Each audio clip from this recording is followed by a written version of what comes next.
welcome to Spotlight on Ayckbourn, in which we look at the creation of some of Alan Ayckbourn's most significant works. I'm the playwright's archivist, Simon Murgatroyd, and here I'll be looking at his 1976 classic, Just Between Ourselves. Just Between Ourselves is arguably the darkest of all of Alan Ayckbourn's plays.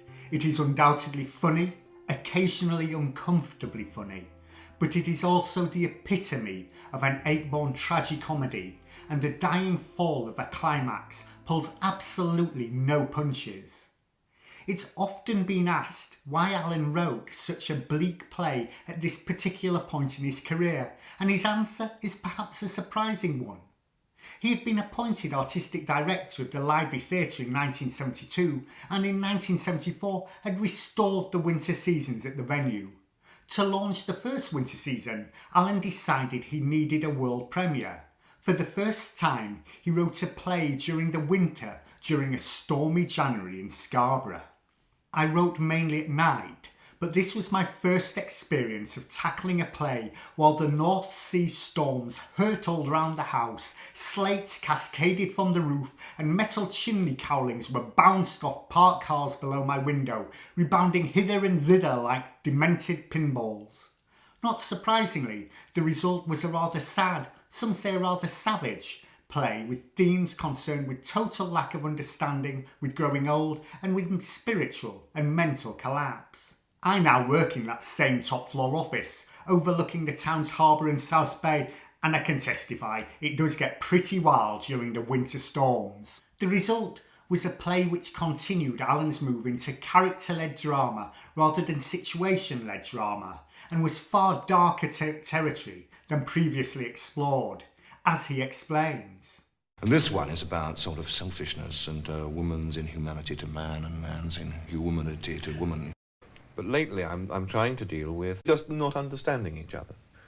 I mean, the husband in my latest play, Just Between Ourselves, is genuinely what everyone would call a jolly good sort if you met him in a pub. He's jolly and fun.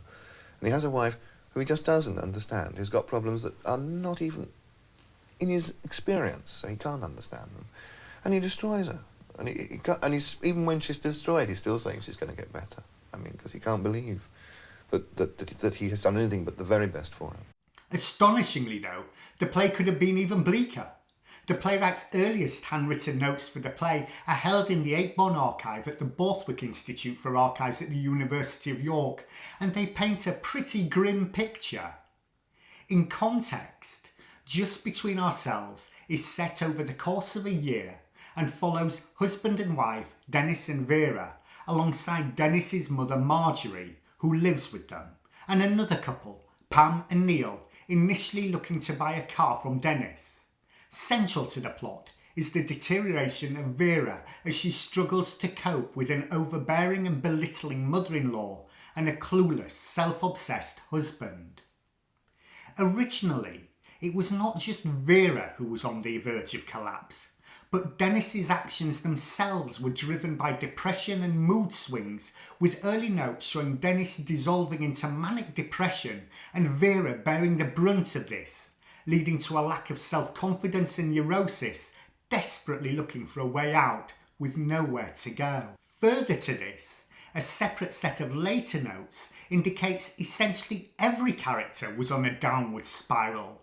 Whilst there is little optimism for any of these characters in the actual play, it never quite encompasses these depths, with Dennis's blind bonhomie and cheerfulness acting as an uncomfortable counterpoint to much of the darkness in the play.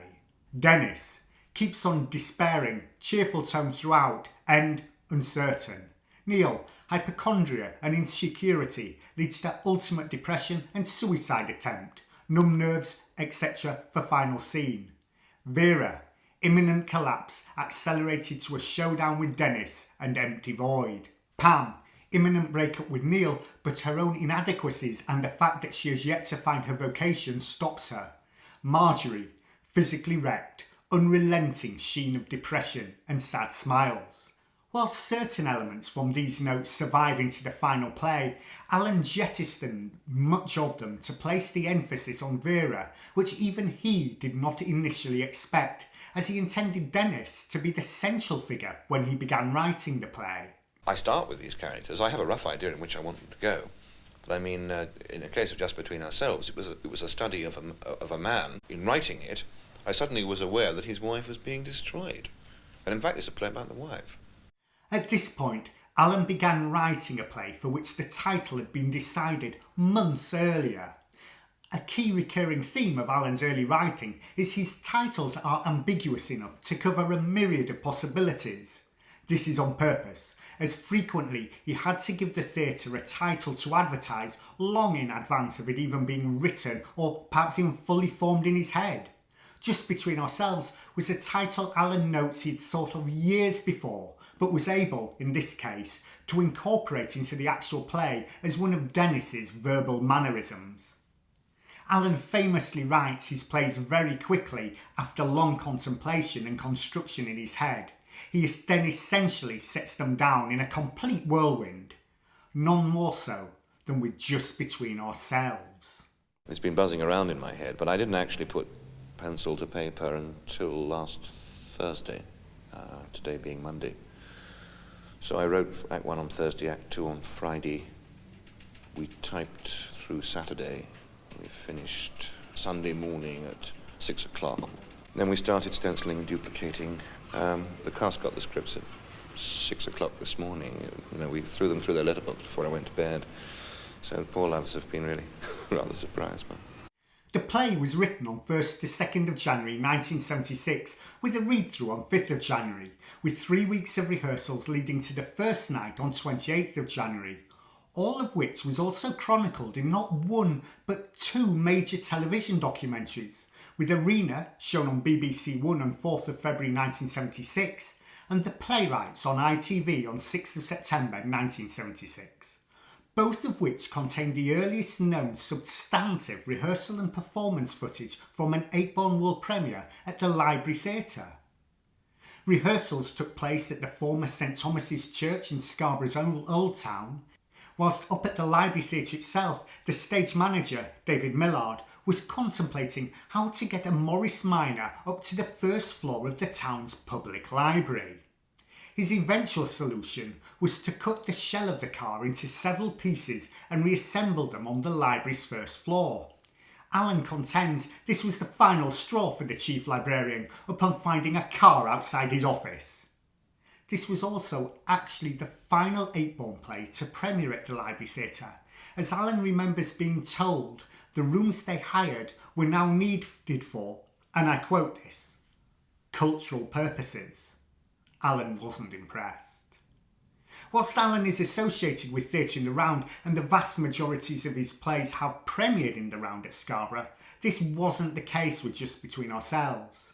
For the winter season, the concert room, where the company was traditionally based, was not available, and a smaller lecture room had to be used. This couldn't accommodate theatre in the round, so the play was produced 3-sided or thrust instead. When the play was then revived for the summer season in the concert room, Alan decided it should be kept in the same thrust setting, so it was never performed in the round. It is one of the few major Ayckbourn plays Alan has subsequently never redirected. He was due to revive it in 2020 at the Stephen Joseph Theatre, but, of course, the COVID pandemic closed the UK's theatres and put a stop to this production. Just Between Ourselves opened for just 6 performances at the Library Theatre to close the company's winter season. It starred Christopher Godwin as Dennis, Malcolm Hepden as Neil, Polly Warren as Vera, Janet Dale as Marjorie, and Alison Skilbeck as Pam. This would also be the first of what the playwright would dub his winter plays. Written during late December, early January, and premiered in January, it would be followed by Joking Apart and 10 Times Table. Just Between Ourselves and Joking Apart are particularly interesting works which move Alan's writing in new directions, although he wasn't confident about how these plays would be received. I'm never very optimistic about my plays. I get a sort of increasing feeling of foreboding about them as they progress towards the first night. But I mean, I always think that if I don't, then I've probably written the same play as I wrote last time. You know, if you have utter confidence, you've obviously done it before. So uncertain was Alan, he did not even send a copy of the script to his agent, Margaret Peggy Ramsey, until after the first read-through, as he was prepared to apparently scrap the play and write another one had it not gone well. When she did eventually receive it, Peggy was very impressed and believed Just Between Ourselves to be one of his best plays so far. The initial run of performances was a sell-out success, and the critics were generally impressed in Scarborough, more so than when it transferred to the West End the following year, where there was a distinct disparity in critical reaction to the play. The production went on a short tour before later returning to the Library Theatre for an extended run during the company's summer season. It was the final production at the Library Theatre before it moved to its new, then believed, temporary home at the former Westwood County Modern School. It would actually be 20 years before the company left this temporary home, and the final production there would also be Just Between Ourselves. It is a play which, with hindsight, the playwright is justifiably proud of, and it shows an unflinching commitment to following these characters to their honest destination, even if it means tragically and memorably ending with Vera catatonic on her birthday. I felt I took a large stride towards maturity as a playwright with Just Between Ourselves.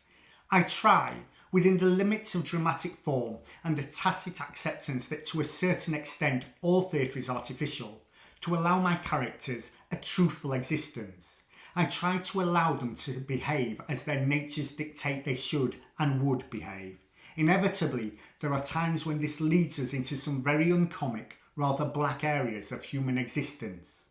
The tragic and the comic anyway are never more than an inch apart.